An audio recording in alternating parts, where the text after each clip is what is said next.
Perkenalkan, nama saya Mirakel Amara Geminia Handayani dari kelas 10C Farmasi nomor absen 13. Di sini saya akan menjelaskan materi tentang asas Black. Asas Black merupakan suatu prinsip dalam termodinamika yang dikemukakan oleh Joseph Black.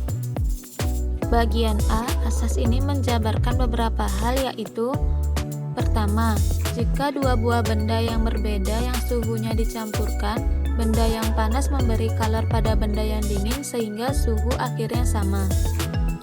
Yang kedua, jumlah kalor yang diserap benda dingin sama dengan jumlah kalor yang diserap benda panas.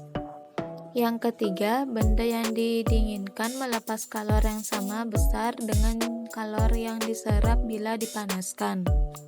Pada bagian B, bunyi asas Black. Asas Black berbunyi, pada pencampuran dua zat, banyaknya kalor yang dilepas zat yang suhunya lebih tinggi sama dengan banyaknya kalor yang diterima zat yang suhunya lebih rendah. Selanjutnya yang ke C, yaitu sejarah Joseph Black tahun 1728 sampai 1799. Joseph Black adalah seorang ilmuwan yang berasal dari kota Skotlandia.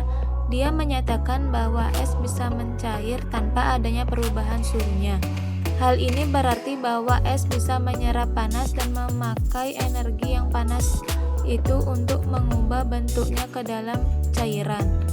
Dia juga mengemukakan bahwa kejadian yang sama akan terjadi ketika air berubah menjadi uap air. Energi yang telah diserap di sebuah bahan untuk berubah dari benda padat menjadi cair disebut sebagai kalor laten perleburan. Sedangkan jika benda cair berubah menjadi gas disebut sebagai kalor laten penguapan. Joseph Black juga telah menyatakan bahwa sejumlah substansi yang berbeda akan memerlukan sejumlah energi panas yang berbeda pula dalam menentukan suhunya pada kenaikan yang sama. Pada bagian D, contoh penerapan asas Black di kehidupan sehari-hari. Seperti gambar di bawah ini. Bila dua zat yang suhunya tidak sama dicampurkan, maka zat yang bersuhu tinggi akan melepas kalor sehingga suhunya turun dan zat yang bersuhu rendah akan menyerap kalor sehingga suhunya naik sampai terjadi keseimbangan termal. Berikut rumusnya. Q dilepas sama dengan Q diserap.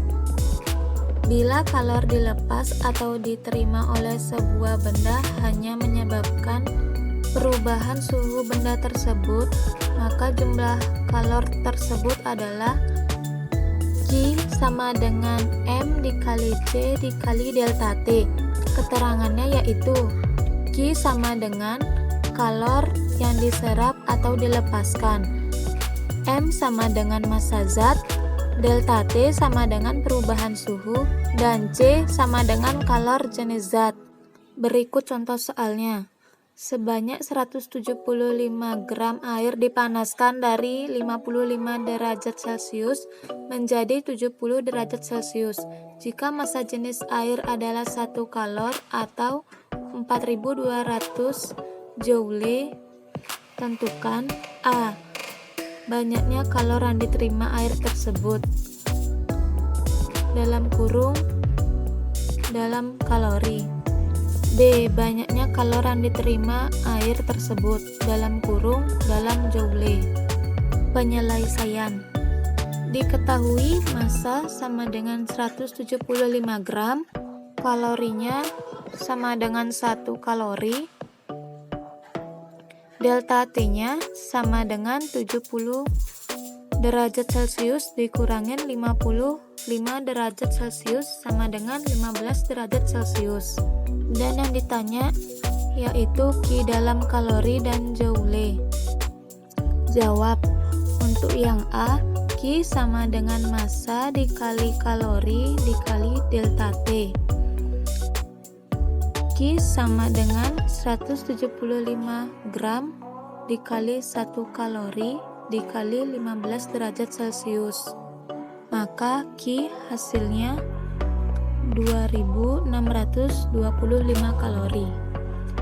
Jadi banyaknya kalor yang diterima air tersebut adalah 2625 625 kalori.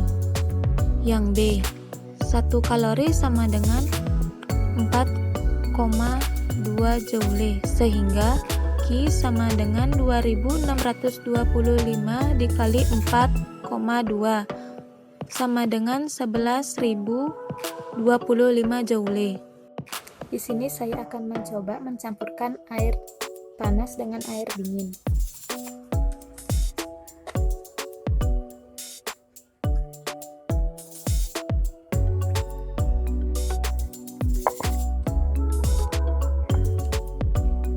Jika airnya sudah mulai hangat, berarti suhunya sudah seimbang.